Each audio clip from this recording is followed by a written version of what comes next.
Magandang tanghali mga kaibigan. For today's video, atin naman alamin ang lagay ng ating panahon.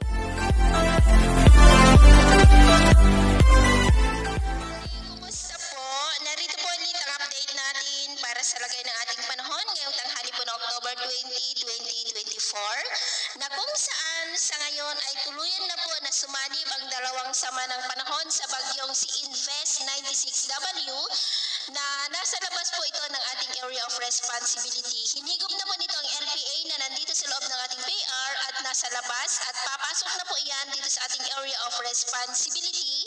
anytime at tatawagin na po sa local name na bagyong Christine. Nasa layo po ngayon ng 1,450 km east ng Catanduanes. Mahinang bagyo pa po ito ngayon na nagtataglay ng lakas ng hangin na umaabot po sa 45 kilometers per hour at kikilos po yan pa-west-westward ng mabagal at posibleng sa Miyerkules pa po yan lalapit dito sa ating kalupaan at nagbabanta na mag-landfall dito po sa Luzon sa Huwebes o kaya po ay Biyernes. Kaya atin lamang pong babantayan ang development yan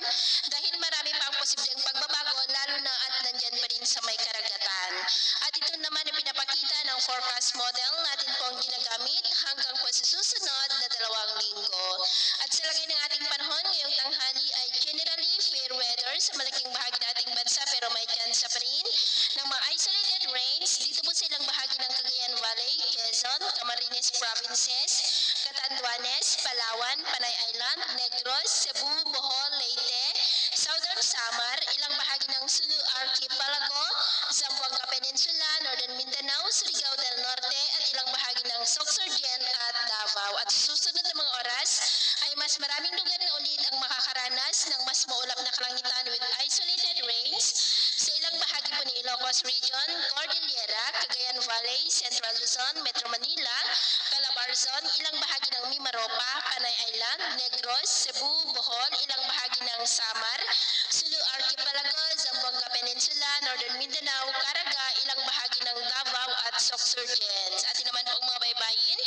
dahil po sa mahinang daloy ng amihan o northeasterly surface wind flow, ay iwasan na muna natin ang papalaot, lalo na po dyan sa baybayin ng Batanes at Babuyan Islands dahil ang mga alon dyan ay posibleng aabot hanggang po sa 3 to 4.5 meters height, maging po sa baybayin ng Cagayan ay maalon din ang mga alon ay posibleng aabot hanggang sa 2 to 2.5 meters height. Kaya hanggat maaari ay iwasan na muna natin ang papalaot dyan po sa mga may kulay pula para po mas makaiwas sa mga sakunang pangkaragatan.